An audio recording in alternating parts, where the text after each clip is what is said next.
Keharmonisan dalam keluarga bukanlah sesuatu yang terjadi secara otomatis. Keharmonisan adalah buah dari keputusan sadar setiap hari untuk hidup di dalam kasih, saling menghormati, dan membangun satu sama lain di dalam Tuhan. Dalam Alkitab, Tuhan memberikan banyak petunjuk tentang bagaimana hubungan antara suami, istri, dan anak-anak seharusnya dijalani. Petunjuk ini bukan sekadar nasihat moral, tetapi merupakan jalan hidup yang dikehendaki Tuhan, yang membawa damai sejahtera, sukacita, dan keteguhan dalam rumah tangga. Semua dimulai dari sikap hati yang tunduk kepada Tuhan. Kunci pertama dari keluarga yang harmonis adalah menempatkan Kristus sebagai pusat kehidupan keluarga. Ketika setiap anggota keluarga memiliki hubungan yang hidup dan pribadi dengan Tuhan, maka relasi satu dengan yang lain akan menjadi refleksi dari kasih Kristus. Dalam Yosua 24 ayat 15, Yosua dengan tegas menyatakan, "Tetapi aku dan seisi rumahku, kami akan beribadah kepada Tuhan." Ini adalah deklarasi tentang komitmen spiritual yang menjadi fondasi sebuah rumah tangga. Jika suami, istri, dan anak-anak bersama-sama mengakui kedaulatan Tuhan atas keluarga mereka, maka segala keputusan, tindakan, dan sikap akan selaras dengan kehendak Tuhan. Doa bersama, membaca firman bersama, dan membangun kebiasaan rohani menjadi sarana untuk mempererat hubungan satu dengan yang lain, karena Tuhan hadir di tengah mereka. Selanjutnya, Alkitab menggambarkan hubungan antara suami dan istri seperti hubungan antara Kristus dan jemaat. Dalam Efesus 5 ayat 25, Rasul Paulus menulis, "Hai suami, kasihilah istrimu sebagaimana Kristus telah mengasihi jemaat dan telah menyerahkan dirinya baginya." Suami dipanggil untuk mengasihi, bukan dengan kasih yang dangkal atau sekadar emosi sesaat, tetapi kasih yang rela berkorban, penuh kelembutan, dan setia. Kasih seperti ini tidak bersyarat, tidak kasar, dan tidak egois. Sebaliknya, istri dipanggil untuk menghormati dan tunduk kepada suami dalam kasih, seperti yang tertulis dalam Efesus 5 ayat 22-24. "Hai istri, tunduklah kepada suamimu seperti kepada Tuhan." Tunduk bukan berarti hina atau rendah, tetapi merupakan bentuk penghormatan dan kepercayaan yang membangun otoritas rohani suami. Jika suami mengasihi dengan tulus dan istri menghormati dengan sepenuh hati, maka keluarga akan menjadi tempat yang penuh kehangatan, keamanan, dan damai.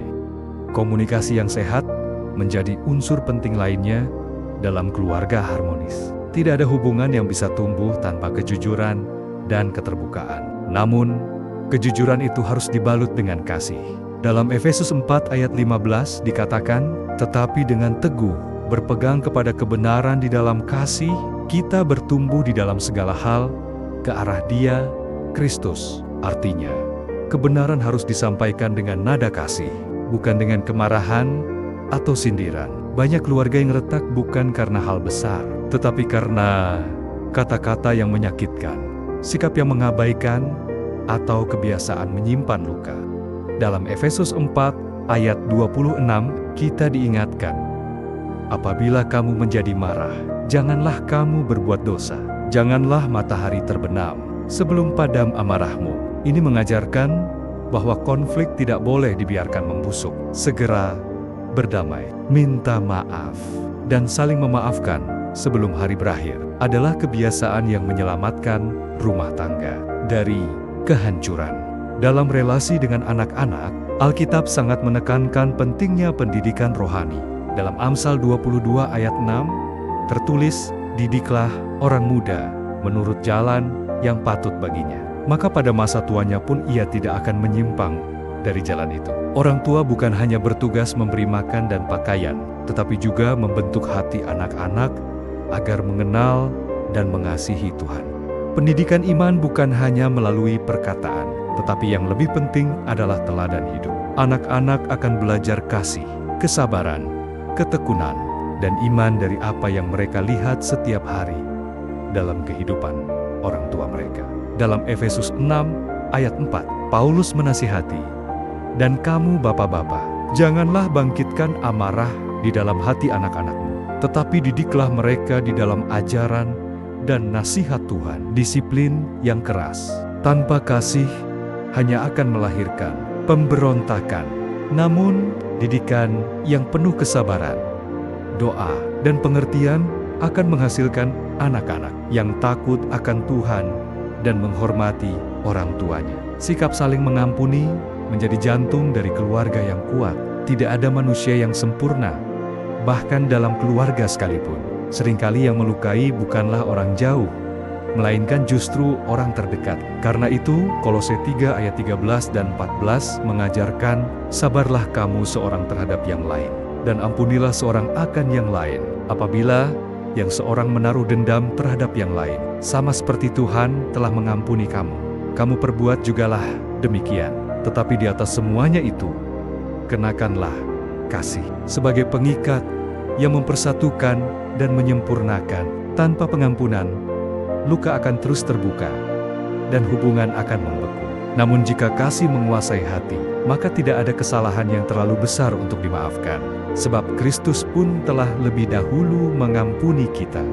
Tuhan merancang keluarga sebagai tempat pertumbuhan rohani dan emosional. Suami adalah kepala rumah tangga yang dipanggil untuk memimpin dengan takut akan Tuhan, bukan dengan tangan besi, tetapi dengan hati seorang hamba. Istri adalah penolong yang sepadan, yang memiliki peran penting dalam mendidik anak, menjaga suasana rumah, dan menopang suami. Anak-anak diajarkan untuk menghormati dan taat kepada orang tua, seperti yang tertulis dalam Efesus 6 ayat 1-3. Hai anak-anak, taatilah orang tuamu di dalam Tuhan, karena haruslah demikian. Hormatilah ayahmu dan ibumu. Ini adalah suatu perintah yang penting, seperti yang nyata dari janji ini, supaya kamu berbahagia dan panjang umurmu di bumi. Ketika setiap anggota keluarga menjalankan perannya dengan hati yang rendah dan taat kepada Tuhan, maka keluarga akan menjadi taman kasih yang menumbuhkan kehidupan. Namun, semua ini tidak akan mungkin tanpa doa. Doa adalah nafas keluarga Kristen. Melalui doa, keluarga menyerahkan diri kepada pimpinan Tuhan, mengakui keterbatasan mereka, dan memohon hikmat untuk menjalani hidup yang berkenan kepadanya. Mazmur 127 ayat 1 berkata, "Jikalau bukan Tuhan yang membangun rumah, sia-sialah usaha orang yang membangunnya." Artinya, semua usaha kita akan sia-sia jika Tuhan tidak menjadi pusat dan fondasi keluarga kita. Oleh karena itu, membiasakan doa pagi bersama, doa sebelum tidur, serta doa syafaat untuk satu sama lain adalah praktik sederhana yang memiliki dampak besar. Keluarga yang harmonis tidak dihasilkan dari keadaan ekonomi yang mapan atau rumah yang mewah, tetapi dari hati, yaitu hati yang takut akan Tuhan dan hidup saling melayani dalam kasih. Dalam 1 Korintus 13 ayat 7, Rasul Paulus menuliskan karakter kasih yang sejati. Kasih menutupi segala sesuatu, percaya segala sesuatu, mengharapkan segala sesuatu, sabar, menanggung segala sesuatu. Inilah kasih yang menjadi lem perekat rumah tangga yang kuat dan tahan uji. Mari kita sadari bahwa keluarga bukan hanya tempat tinggal sementara, melainkan gambaran kecil dari kerajaan Allah. Di sana kita belajar mengasihi, mengampuni, menanggung beban, membangun iman, dan menanti janji Tuhan bersama. Keluarga adalah tempat kita pertama kali mengenal kasih yang sejati, yang berasal dari Allah sendiri. Maka marilah kita memperlakukan keluarga bukan hanya sebagai tanggung jawab, tetapi sebagai anugerah yang suci dari Tuhan. Jika Kristus hadir di tengah keluarga kita, maka damainya akan memenuhi rumah.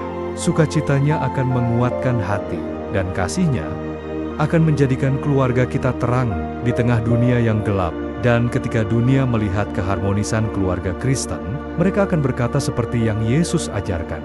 Dalam Yohanes 13 ayat 35, dengan demikian, semua orang akan tahu bahwa kamu adalah murid-muridku, yaitu jikalau kamu saling mengasihi.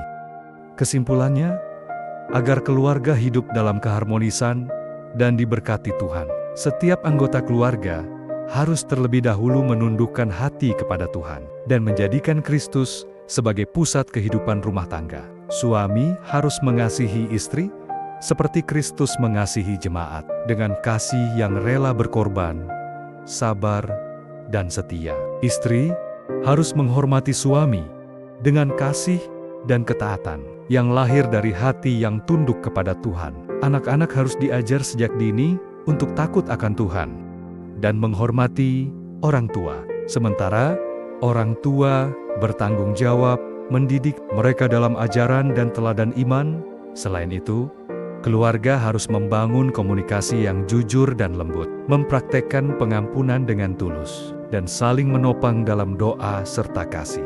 Hidup dalam kasih sejati, seperti yang tertulis dalam 1 Korintus pasal ke-13, yang sabar, murah hati, tidak menyimpan kesalahan, dan menutupi segala sesuatu, akan menjadi kekuatan sejati yang menjaga keluarga tetap utuh dan kokoh. Doa bersama, membaca firman Tuhan, saling mendukung dalam iman, serta mengandalkan Tuhan dalam segala keputusan, adalah kunci keluarga yang hidup di bawah berkat Tuhan.